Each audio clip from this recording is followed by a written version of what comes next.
कुछ कहना चाह रहे हैं, बोलिए रोहन, आप ही बोलिए, उसके बाद आ रहा हूं सुनील साजन, बोलिए।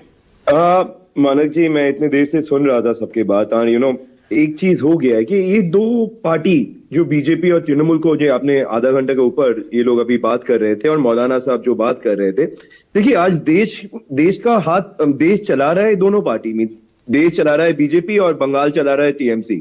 इतने सारे इंडिकेटर्स आ गए कि लॉ एंड ऑर्डर में प्रॉब्लम आएगा, ये लॉ एंड ऑर्डर लेके ये पोलराइजेशन का राजनीति जो होने वाला है। एक चीज मौलाना साहब को मैं बताना चाहता हूं, ये हुमायूं कबीर है कौन? हुमायूं कबीर 2019 में तो बीजेपी का कैंडिडेट था, तो इसको ममता जी ने जब अपना पार्टी में लिया था तब तो उनको पता ही था कि ये क्या करने वाले हैं, तो उस दिन उनको ये चाहिए थे। बाबुल सुप्रियो, मौलाना साहब आपको तो याद रहेगा कि जब आसनसोल में राइट हुआ था, बाबुल सुप्रियो का क्या रोल था? आज बंगाल के पॉलिटिक्स में बाबुल सुप्रियो टीएमसी के एमएलए नहीं, मंत्री भी है, तो थोड़ा समझ जाइए मैटर कहा जा रहा है। तो आते हैं इस आज का टॉपिक पे। हाँ। मनक जी, सबसे पहले तो मैं बोलना चाहता हूं एसआईआर लेके, ये तो आज टॉपिक था, मुद्दा था। देखिए एसआईआर क्या है, ये कॉन्स्टिट्यूशन में है, राहुल गांधी कॉन्स्टिट्यूशन सबसे पहले रखते हैं। तो हम लोग कांग्रेस की तरफ से हम लोग एसआईआर के खिलाफ क्यों है, ये थोड़ा आपके दर्शकों को मैं बताना चाहता हूं। हम लोग का लड़ाई 2023 से शुरू हुआ है, जब से ज्ञानेश कुमार इस रोहन भाई एक सेकंड, देखिए ये सब हमको पता है, हम डेली डिबेट करते हैं, प्लीज मैं ये नहीं चाह रहा हूं, नहीं सुनिए ना, मैं ये नहीं चाह रहा हूं कि आप वो सारे मुद्दे बताएं, वो हम डेली डिबेट करते हैं, रेपिटेशन हो जाएगा। मैं चाह रहा हूं आज के मुद्दे पर ये बोलिए, क्या वाकई आपको लगता है कि टीएमसी की सरकार वहां पर ये जो कह रही है कि राष्ट्रपति शासन लगाना चाहती थी केंद्र सरकार, आपको इसमें सच दिखता है क्या? देखिए, ये तो आपके विनोद जी ने भी बोला है कि ये जो बातें होते हैं ना, ये ममता जी ने जो बोला है कि प्रेसिडेंस रूल आना चाहिए, या प्लानिंग था, उसको नीचे हमने एसआईआर मान लिया, तस्वीर के और नीचे मेरा नाम आ रहा है। एक सेकंड रुकिएगा रोहन जरा, वो विनोद जी के नाम के नीचे जरा नाम ठीक कर दीजिए। हाँ, मेरा नाम आ रहा है, उस पर थोड़ा सा ठीक करवा दीजिए। बोलिए रोहन, बोलिए। हाँ, और एसआईआर के टाइम पे बीजेपी ने, जब बिहार में एसआईआर शुरू हुआ था, तो बीजेपी के नेता शुभेंदु अधिकारी ने बोला कि 2 करोड़ नाम हटा देंगे। तो ये तो नैरेटिव बनाने का है, पोलराइजेशन का नैरेटिव बनाने का कोशिश हो रहा है कि ये बंगाल का इलेक्शन बीजेपी वर्सेस टीएमसी होना चाहिए, ये एक प्लानिंग है।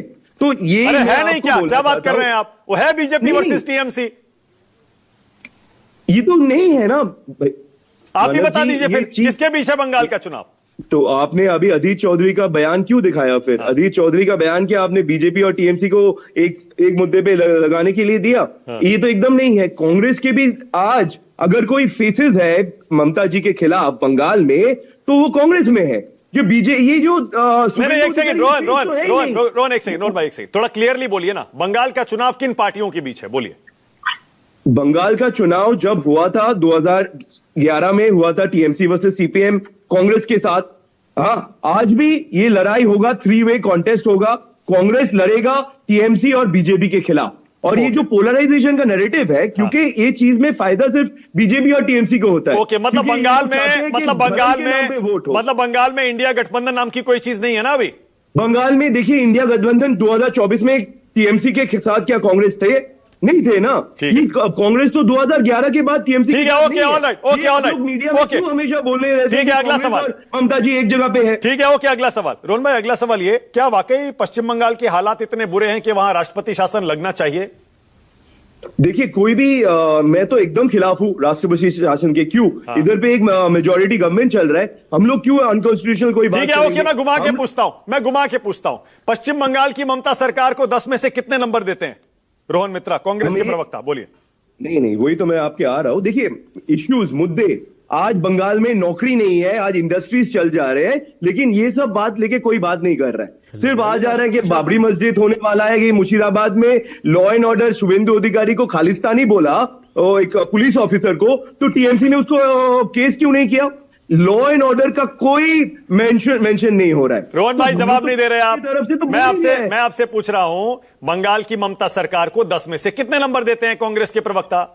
देखिए, 10 में से कितने नंबर देंगे, ये बात हम लोग का बात करने का ही नहीं है, हम लोग को मुद्दे पे बात करनी है। अरे आपने अभी कहा कि कांग्रेस लड़ेगी बीजेपी और टीएमसी से। करप्शन देखिए, अरे हम बीजेपी भी नहीं है, हम टीएमसी भी नहीं है, हमको मुद्दे पे बात करना है। इधर पे नौकरी नहीं है, इधर पे देखिए, आज इस पैनल में हम अकेला बंगाली इस पूरा पैनल में है। हम लोग बंगाली लोग ना हमेशा सिस्टम के खिलाफ जब अरे भी स्वयं आवाज पुरोहित भी तो उठाए बंगाली है हैं, भाई। सही चीज के लिए उठाए हैं। स्वयं पुरोहित ये भी तो चीज- बंगाली है। ये सब बंगाल में रहने पोलराइजेशन वाला के हर टॉपिक में व्यक्ति- हम लोग घुसेंगे ही नहीं। हाँ हम लोग के लिए देखिए, आज ममता जी बोलते हैं बहिरागतो और यूसुफ पठान, शत्रुघ्न सिन्हा और आजाद जी को लेके आके, तो वो लोग बहिरागतो नहीं है। वो लोग क्या बंगाली है? वो क्या बंगाल में जन्म लिया है? जवाब- तो वो लोग को क्यों एमपी करके लोकसभा में भेजा ममता बनर्जी ने? आज उन्होंने अधीर चौधरी को हराने के लिए वो लेके आए गुजरात से यूसुफ पठान साहब, हाँ। जो मोदी के भक्त है। तो ये तो है बंगाल मोदी के की भक्त हैं, politics। कमाल कर रहे हैं आप। अरे यूसुफ पठान पर कैसा आरोप लगा रहे हैं भैया? मोदी के भक्त हैं, एकदम कहां सही से है, मोदी आप के देख भक्त हो गए लीजिए, यूसुफ इरफान पठान? साहब और यूसुफ पठान साहब और उनके पिताजी का आप हिस्ट्री देख लीजिए गुजरात में, वो मोदी भक्त है। अरे भाई, इसमें लेकिन कोई यूसुफ चौड़ाई पठान नहीं है। चुनाव जीत कर गए हैं संसद, राज्यसभा नहीं गए हैं वो। वो चुनाव जीत के polarization पहुंचे। करके जीता है। नहीं तो वही तो मैं बोल रहा हूँ, बहिरागतो जब बोल रहे हो तब बहिरागतो तो ये भी है।